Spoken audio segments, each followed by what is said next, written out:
This is Software Engineering Radio, the podcast for professional developers on the web at se-radio.net. SE Radio is brought to you by the IEEE Computer Society and by IEEE Software Magazine. Online at computer.org/software. Hello everyone, welcome to this episode of Software Engineering Radio. Our guest today is Gill Hoffer. Gill is the co-founder and CTO at Salto. Salto is pioneering the building of tools for the business engineer to control visibility into their business applications in a way similar to how DevOps revolutionized IT. In the past, Gill has been a VP Engineering at Oracle and VP R&D at Revelo Systems. Welcome to the show, Gill. So happy to have you here. Is there anything you'd like to add to your bio before we start? No, thank you, Kanchan. It's really great to be here. I'm excited to talk with you about the interesting things that we're doing at Salto.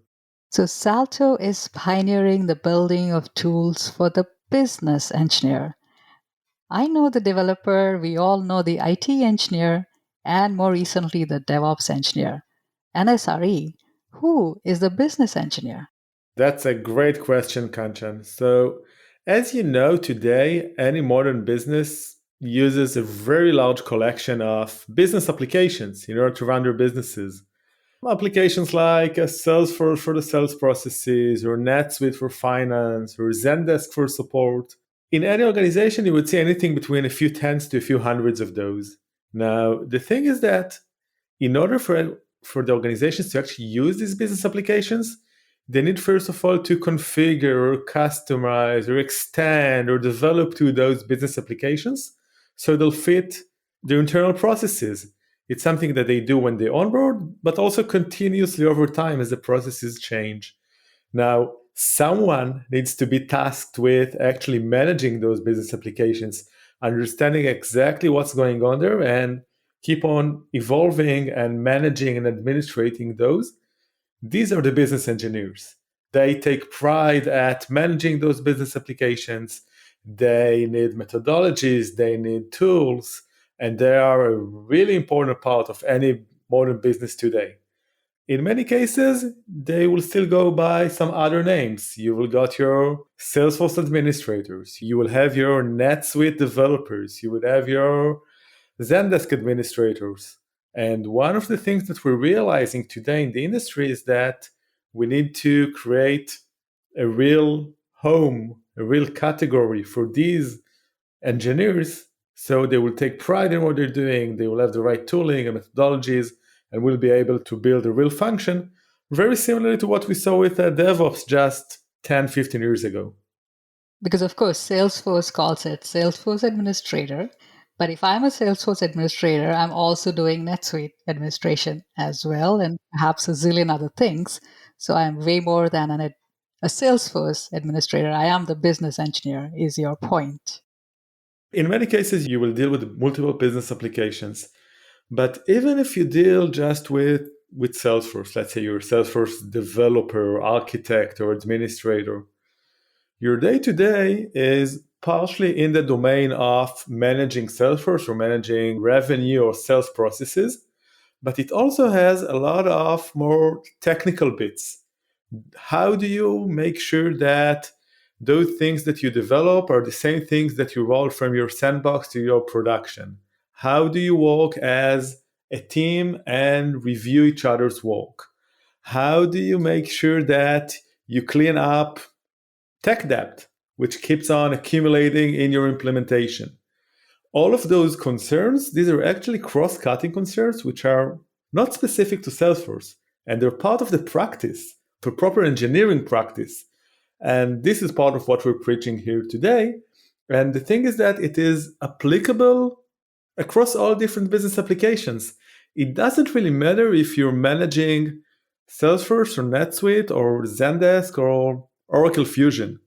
Eventually, in your day-to-day, the types of activities and challenges that you're dealing with, which are coming also from more of an engineering type of challenges, they're all very similar. They deserve similar tools and methodologies. Again, very similar to the way that things eventually evolved with software development and DevOps. And we should talk about that, the evolution of just software developer tools and DevOps. But How did the business engineer persona come to be? Is this fairly recent? Yeah, so we're seeing that in many organizations today, you would see a growing organization, in many cases titled the Business Applications Organization. In some cases, some organizations would call it an information systems. In some cases, it would be still distributed across different business units. But what we saw is that as companies onboarded more and more SaaS business applications as part of them having a best of breed strategy, we saw that those teams kept on growing. And in some organizations, we're seeing teams of tens and hundreds of people who are tasked in their day to day with managing those business applications. As more and more resources go to those areas, both in terms of administrators, but also managers, and obviously budgets, we are seeing more and more focus in those organizations on those areas, which in turn leads a focus on being more efficient, having the right methodologies in place when you work. And these are the fundamentals which eventually an entire discipline, such as business engineering, is starting from.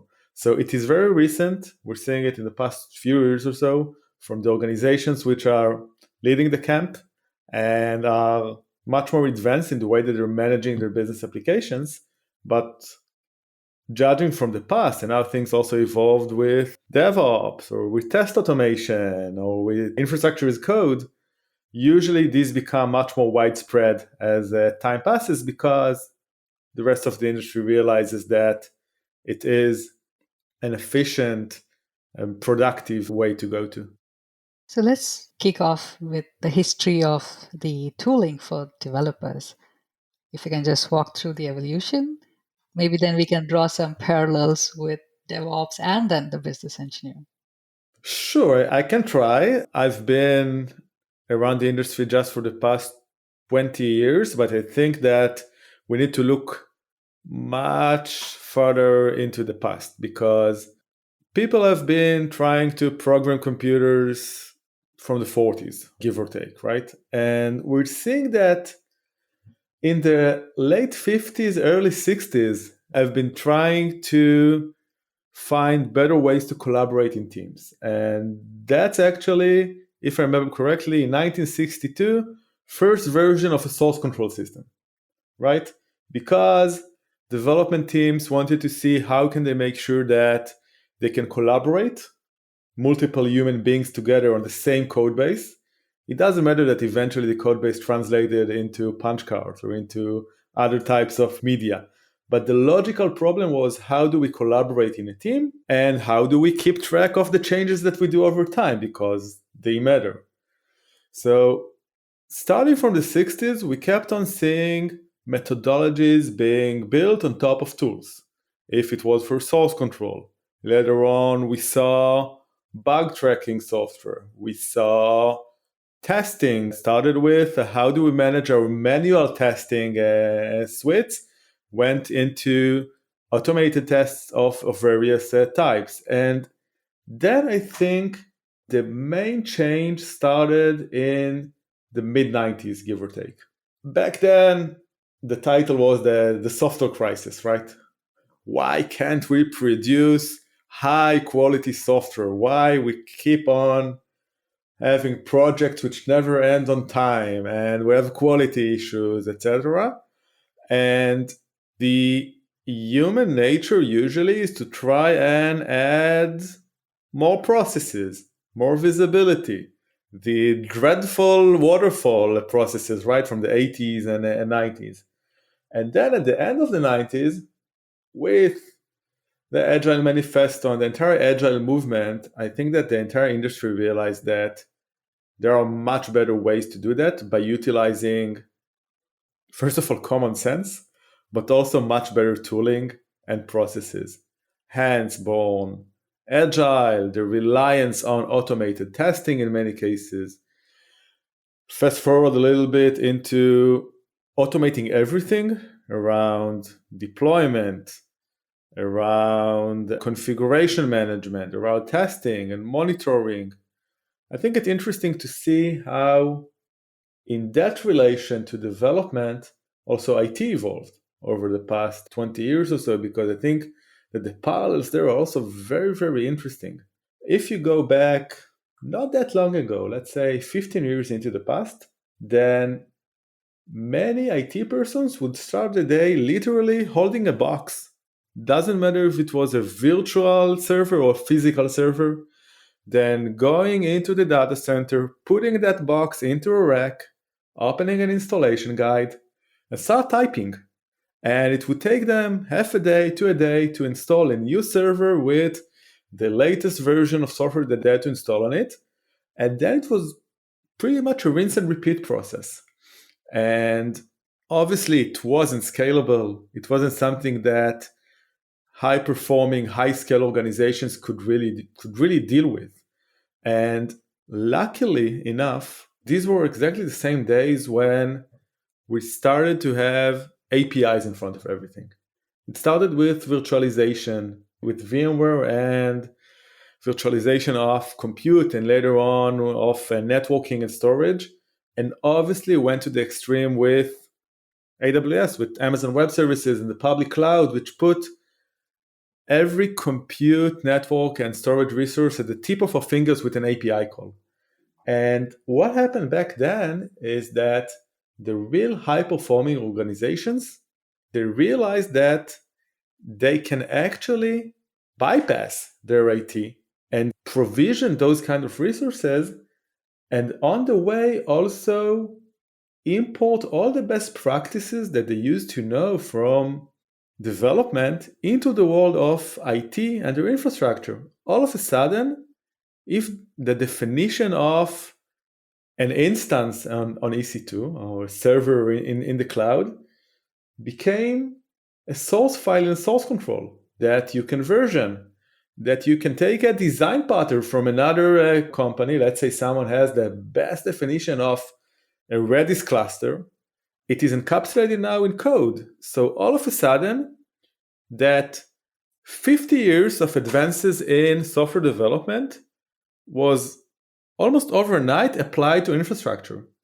And all of those methodologies around how do we make sure that whatever that we just developed in our development environment is the same that we deploy to our production, which was always applied to code, now became exactly the same for infrastructure. How do we make sure that the team can review changes done to the infrastructure? Exactly the same thing that was done to code was all of a sudden applied to infrastructure.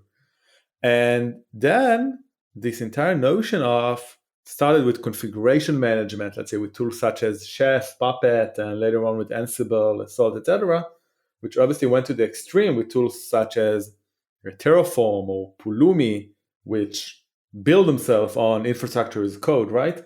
But if we pause for a second, at the core of it, it is all around importing those 60 years already of best practices and tools from software development into the world of IT and DevOps, and making things much more predictable and repeatable and visible. Because think about it for a second, 20 years ago, in order to answer the question of what is it that you have in your inventory in the data center, you would have to open a database. You would have to open some highly curated list or run all kind of discovery tools in order to populate. Back then, all the rage was around a CMDB, creating a database of your configuration. Well, today, that infrastructure that you have in your highly virtual data center in the cloud, it is actually what you have described in your Terraform code, which is sitting in the exact same Git repository next to your application code, and everything became more predictable and streamlined. And if we pause for a second to think, then actually the things that we're seeing with business applications configuration, which are being managed in a relatively manual, ad hoc way, directly in production, it has a striking similarity to what I just described about IT 15 years ago. That same IT person going into the data center with the box, it's not that different from your NetSuite administrators going into your production instance and clicking a bunch of different buttons in the UI in order to implement whatever configuration that's needed. Same problems around visibility and predictability and scale and being able to work in a team. And well, I'm an engineer, so usually if you see a certain pattern of problems emerging, I would usually opt in for trying and use the same tools or IDs to solve them. And as we said, it is all about adopting engineering best practices and tools and methodologies also in the field of business engineering and business applications. Thanks, Gill, for the history. Yeah. It was very interesting. So the things that I got from kind of divide into 2 or 3 sections. One is the setup and deployment is more predictable and repeatable. Those are the 2 words I get. That makes sense. And then you mentioned visible. What exactly do you mean by visible?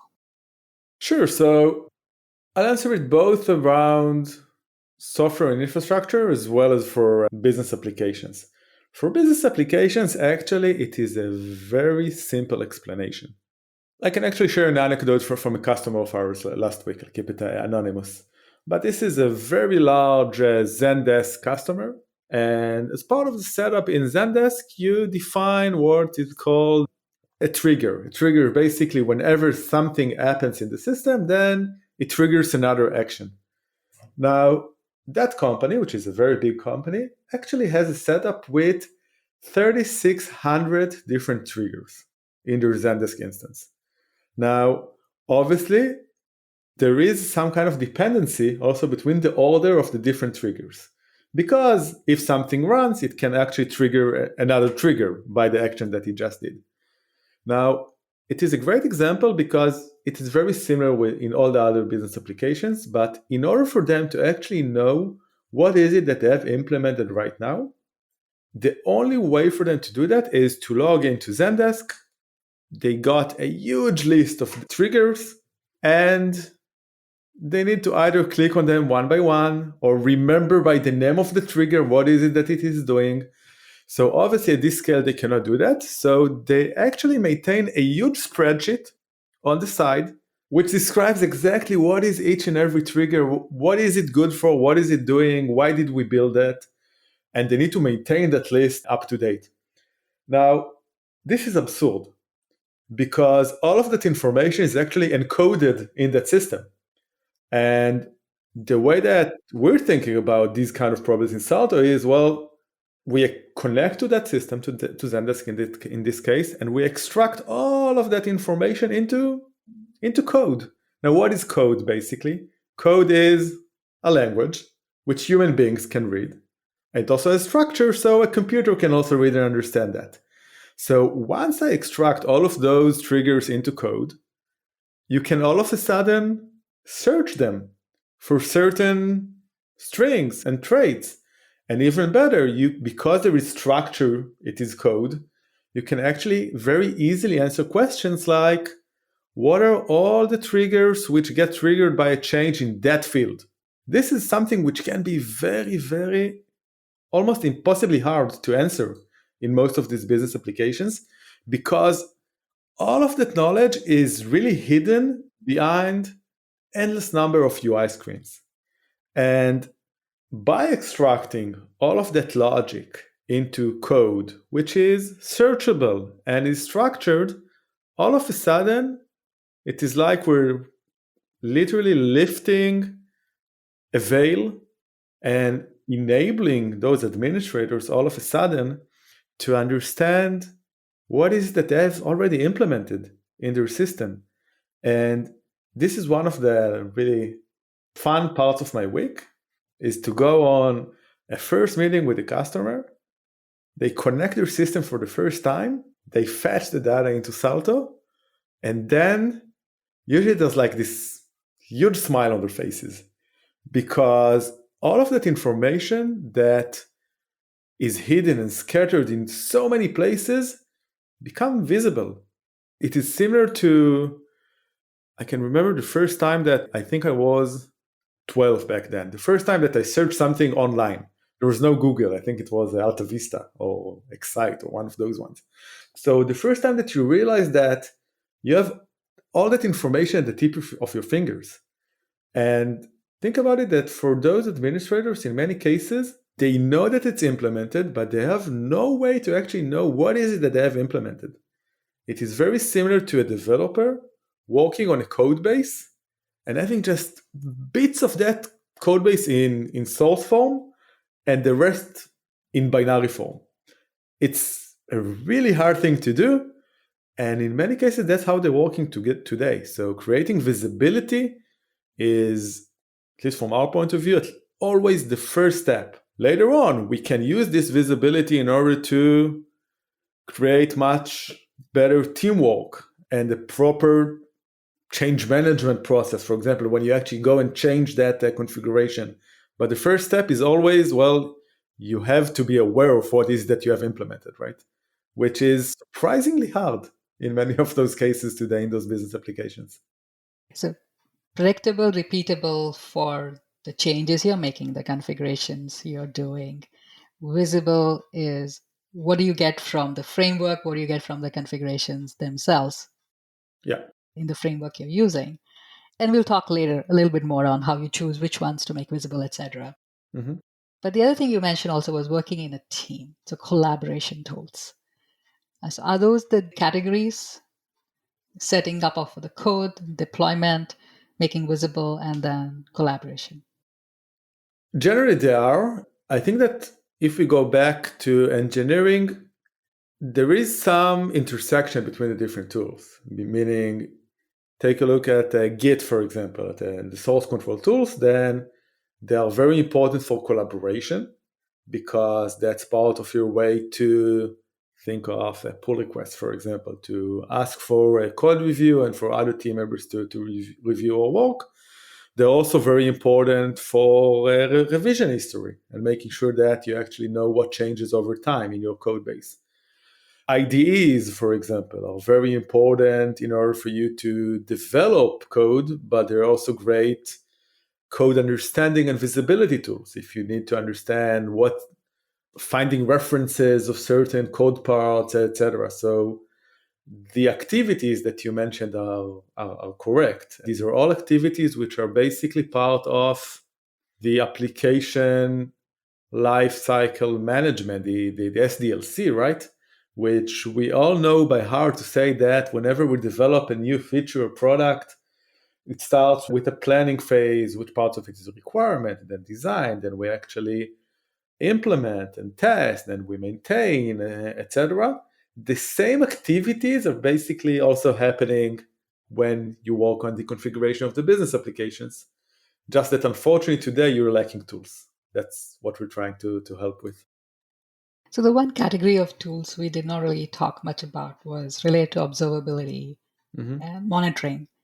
I'm guessing business engineers would rely on the actual applications that they're using to take care of that piece. Is that fair? In many cases, yes. What we're seeing that in many cases, business engineers would also stream a lot of data to a data warehouse. And in those cases, they would run reports on top of the data warehouse in order to make sure that their data is still correct. Because in most cases, monitoring would tie to data correctness with business applications. Now, there are some cases where you actually extend the functionality of a business application, then you might actually break some flow. And some users would start getting errors in the UI. The native tools would usually alert on those. If you have got a broken flow on a Salesforce, then you would get an alert. If there's a broken screen on NetSuite, you would usually get an alert. But I agree that there are some gaps there. I think that it is a very interesting area to explore, especially on the relations between the business outcomes, because eventually those business applications they're all tied to business processes, right? You've got your quote to cash process, which is involving multiple different business applications. And I think that monitoring those kind of processes also, which go across different business applications and understand how they perform on the business level, which is really the holy grail in observability of what we're talking here, is an area which is not really being served today. And I think that it can be an interesting one in the future. So, talk now about the evolution of business apps. One of my questions to you earlier was, why now? What's new about the business engineer? And your response was that a trigger for creation of this role has been because customers have moved to adoption of best of breed, so multiple applications. Has the on-premise to SaaS move influenced this as well in any way? I think you're right. I think that the on-premise to SaaS is one of the enablers for the best of breed approach.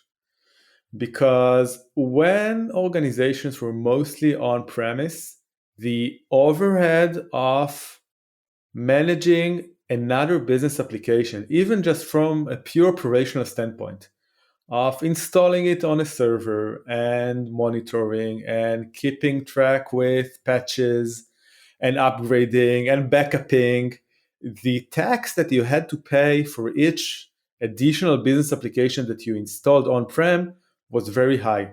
So you really had to choose what are the applications that you're using. And in many cases, you would have to resort to a best-of-class solution and not a best-of-breed. Now, because of the move to the cloud, the cost of all of these underlying operational tasks became almost non-existent, because these are things that the SaaS providers, the software as a service provider, is taking care of. So the actual cost of onboarding another solution became much lower. And that's one of the reasons that we're seeing so many business applications in modern organizations, which on the other end creates a real problem on how do you actually manage those at scale. So the setup has certainly dramatically changed. Mm-hmm. How has the customization and administration needs changed with move to SaaS? So the thing is that because those applications are relatively targeted and narrowed in some cases in what they're doing, then they're also highly customizable, and they allow for features which in the past, in many cases, required proper development effort. And what we're seeing that with the rise of SaaS business applications, which go hand in hand with no-code and low-code tooling, they are also highly customizable. And they empower the administrators to really implement many, many use cases that in the past really required the development resource. The flip side of this, by the way, is that it helps with the actual first development. But as we all know, development is just the first step in a much longer journey of a feature or a system, which maintenance is a very big part of it. And over time, as the maintenance cost becomes much more dominating compared to the original development cost, and there is maintenance because you need to keep on changing your processes, and you have a lot of tech debt already in whatever that you have implemented. Now, it doesn't matter that you've built it with clicks and drag and drops instead of writing code. Logically, you still have tech debt there. You have all kinds of different fields and processes that God knows what are they doing. And because they relied on no-code or low-code tooling in order to build that, they don't have proper tooling for the maintenance part. And compare it to code where we have it figured out, right? Because we rely on code, so you know what it is that you have implemented, you can change it, you have version history, etc. this is missing on the maintenance part. So on the one hand, those tools are extremely powerful in terms of customizing them, but they're still lacking in terms of maintenance and the later parts of the software lifecycle. As you were talking, I realized that as a developer, you obviously will write to some extent what you will implement and before you actually implement it. So with low code or no code platforms, is that typical, or is the visibility really after you've configured it? So we do see that most organizations, at least at a certain scale, they do document at least the business and all the way to a functional spec, more or less. So, for example, you would have a Jira ticket, which would describe the change that you would like to do from functional or from a business point of view. Then you would usually go directly to implementing it. It's not that some developers, for example, originally would start like building a skeleton with some comments and then start replacing those with functions. You don't really have the tools to do that in many cases in those business applications, whether you would go and implement directly. Now, one of the things that as a software developer I always used to love doing is to keep traceability between that change that I just did to that business requirement, for example, to that Jira ticket. And technically, the way that you would usually do that as a developer would be through the source control system, right? You have your commit into Git, you would annotate it correctly so it would get picked up by Jira. So then you've got full traceability. You can look at the business requirement and understand exactly what is it that you've changed in the code and vice versa. Unfortunately, with business applications, you don't really have a way to do that. Again, because you don't have code. You have that missing link in between. And I can share that with quite a few of our customers. That's actually the first use case that they start with, because they want to make sure that they have this traceability between a business requirement and an actual change in their configuration. So they will be able to go in either way. And one of the things that Salto enables them to do is basically to have a code representation of their configuration that then they can tie back into a Git commit, which gets tied back into a Jira ticket, for example.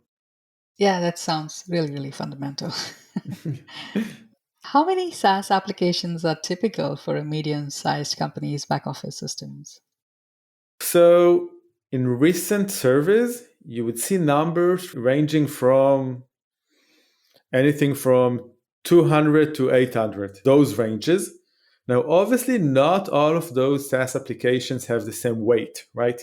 It's not that you've got your, let's say, your main ERP can be an Oracle Fusion or SAP or NetSuite.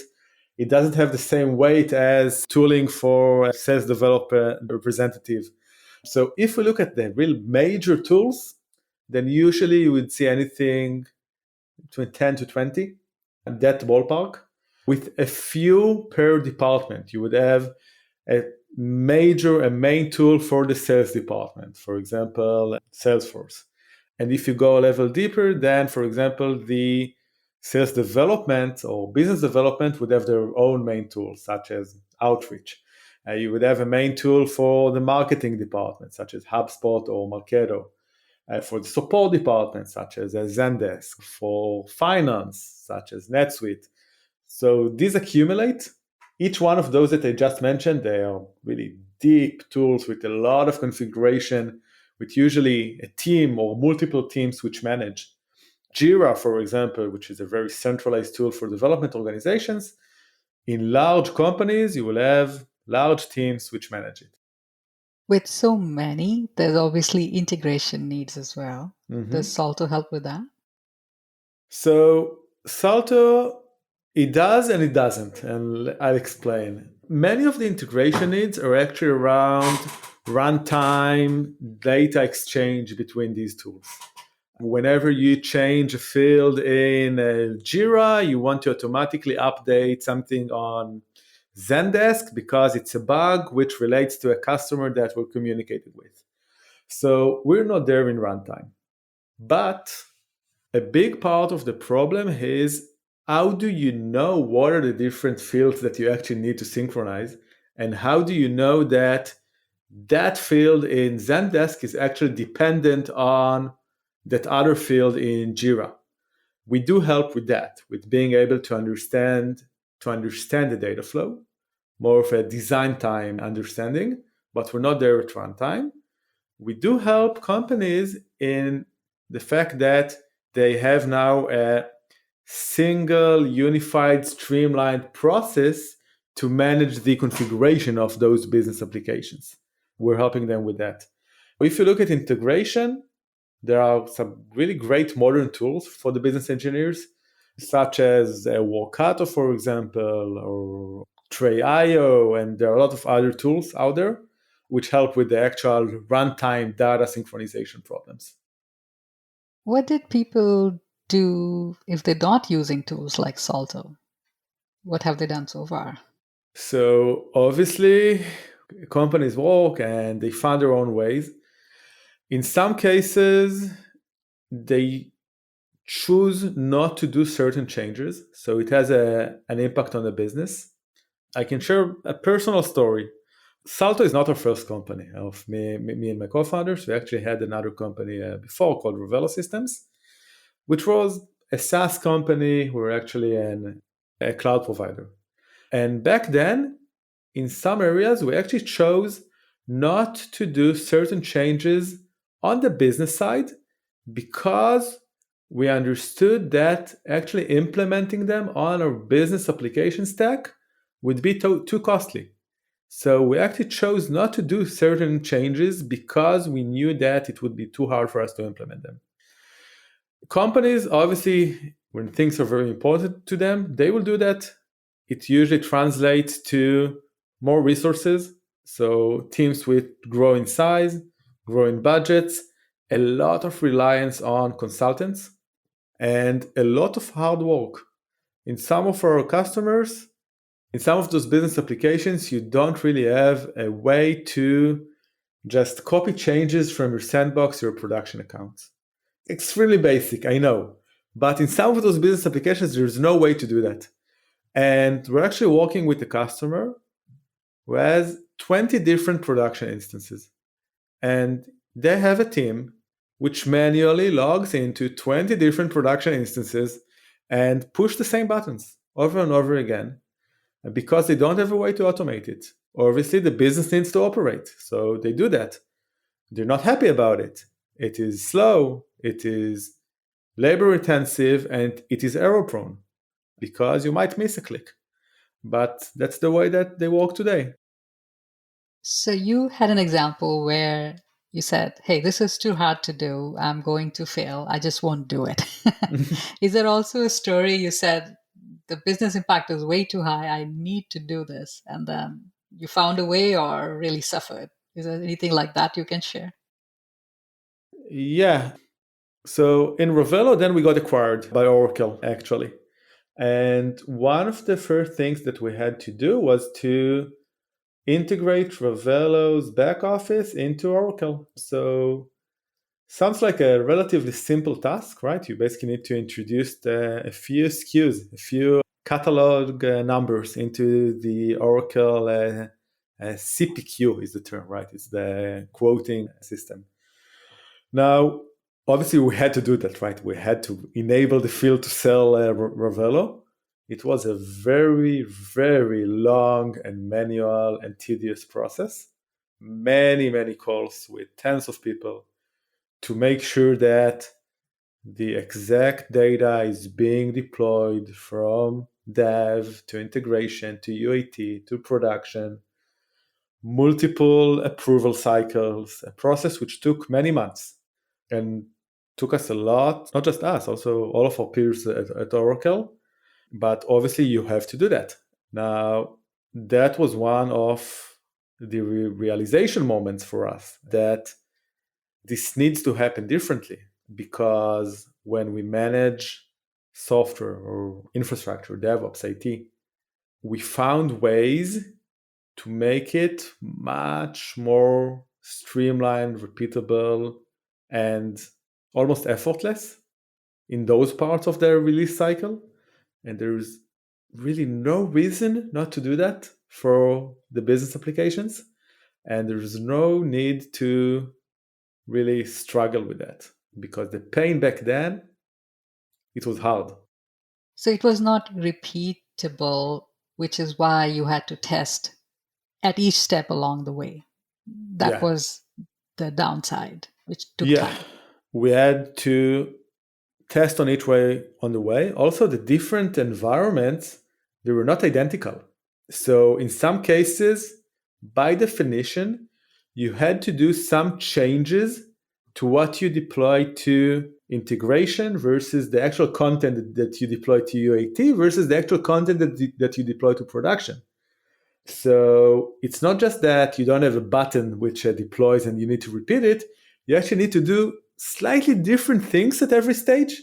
And because of that, you really do want to have multiple people review those changes, because you do want to minimize the chances of a human error. And making a mistake there can be very costly, because the field would sell the wrong products, right? That's like core business of the company.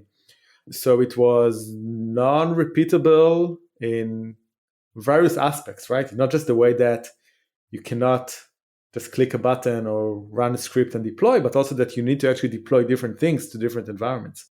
There's lots of dependencies. Yeah. So your solution, Salto solution, if I read the website, and you've talked about it, is translate the business application's configuration into text, allowing you to search, compare, deploy, and track changes across the environments. How do you choose which configurations to do this for? Because clearly there is work per type of configuration. Yeah, so when we connect to a new business application in Salto, today we support 7 main business applications. So when we connect to a new business application, we first of all map the configuration space to understand what are the relevant or important configuration types. In many cases, we need to differentiate between what is metadata versus what is data, or what is configuration versus what is data. And then we focus on configuration only.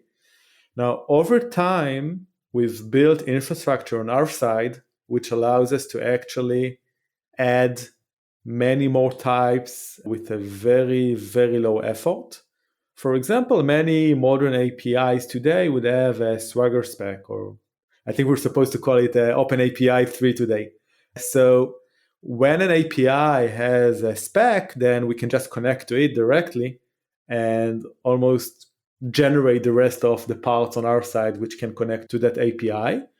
And in many cases, the question of what would you like to manage as configuration, it is also a logical question for our users, because you would get cases where certain data elements, for example, are actually configuration from their point of view. Think of an ERP system like NetSuite or Oracle Fusion. So in some cases, the definition of subsidiaries, in some organizations which would actually treat that as configuration, that they would like to go through the different gates and release cycles, etc.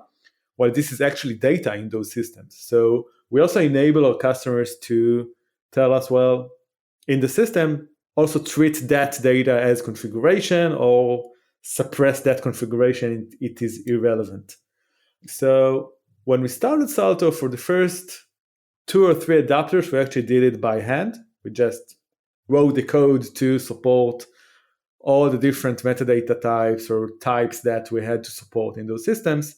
And then we generalized. And the next 4 adapters were using that infrastructure, which just allows us to pick and choose much more easily.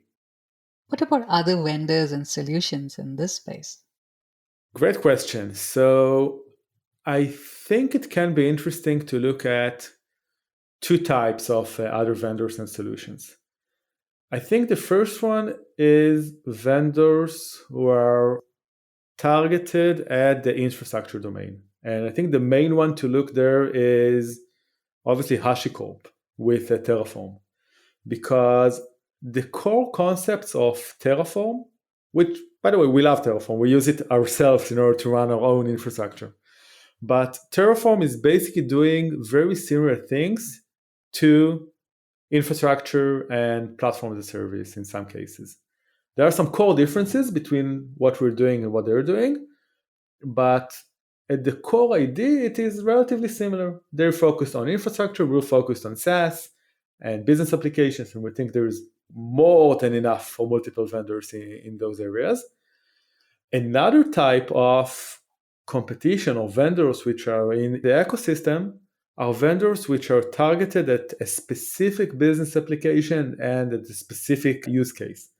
For example, if we look at a Salesforce, for example, so there are multiple vendors who are trying to solve problems with Salesforce DevOps or change management within DevOps, with vendors such as Copado or GearSet. There are about 5 or 6 different main players who are targeted at that area. Or if you look at NetSuite and compliance, so there's a vendor there, a strong point. I think that the difference here is that those vendors, they all came from a specific need in a specific business application, and they developed the best solution for that specific need. Our approach is different. We came from an infrastructure point of view, that an organization needs an infrastructure to manage the configuration of all the different business applications. And then we're building it top down. When we tackle a specific business application, we add the capabilities so our solution would be at least as good as those vendors who are specific to that business application and that specific use case in that specific business application. But we also cater and solve for a lot of other use cases within a single business application, but also across all of them. So different approaches to the problem. So I listened to this episode. I have a lot of parallels in my job. I feel I'm a business engineer. Mm-hmm. How do I keep up with this topic? That's a great question. And one of the main challenges that we want to take on ourselves looking forward in the next few years is to start and build a real community around business engineers, because we're seeing that they're lacking in many cases the ability to go and talk with a peer in another company and understand what are the industry best practices for business engineering. This is something that we're going to deal with extensively. Until then, my recommendation would be to find your peer group, go to user groups, understand what are the best practices in your field today. We write about this quite a lot in our blog, by the way, so you can follow it or follow myself or some of my co-founders on LinkedIn and Twitter. We do try and lead some of the thoughts on those areas. But my number one tip would be to start and consider yourself as an engineer, meaning that engineers, in many cases, they're very scientific, methodological persons, take pride in what they do. We cannot continue and manage those business applications when we're saying the focus is on the business side and the administration is whatever needs to be done in order for us to do that, because it is not sustainable. So take pride in your work. Try and understand why things are working the way that they are. When you see, and that's very common for engineers, when you see a process which is not optimal, try and optimize it. Ask, why are we doing that manually? Keep on optimizing the processes. That's the first step towards becoming a great business engineer. We'd certainly love to have the link to your blog or any other links in our show notes. Mm-hmm. All right, great. Anything we missed that you would like to cover today? No, I think it was a very interesting discussion, at least for me. I hope that also for you, Kanchan. Yeah, I think we covered it all. Yeah, it certainly was interesting, Gill. I certainly feel this is a topic that is going to grow, and certainly interested in keeping in touch. And how can people contact you or be in touch with you? Definitely. So I'm most active on LinkedIn, so feel free to connect, send messages. I'm also active on Twitter, so that's also a good venue.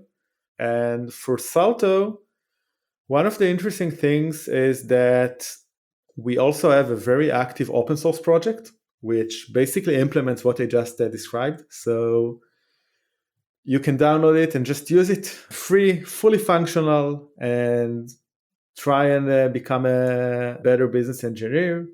We also have a free tier of our product, which can be used free for life, no strings attached. It's not a free trial, it's a free for life. So that's also a great way to keep in touch of what is it that we're doing at Salto. Definitely will include some of these links in our show notes. It's so great to have you here today, Gill. I learned a lot. I hope our listeners did too. Thank you so much. Thank you so much, Kanchan. Bye. Thanks for listening to SE Radio, an educational program brought to you by IEEE Software Magazine. For more about the podcast, including other episodes, visit our website at se-radio.net. To provide feedback, you can comment on each episode on the website or reach us on LinkedIn, Facebook, Twitter, or through our Slack channel at seradio.slack.com. You can also email us at team@se-radio.net. This and all other episodes of SE Radio is licensed under Creative Commons License 2.5. Thanks for listening.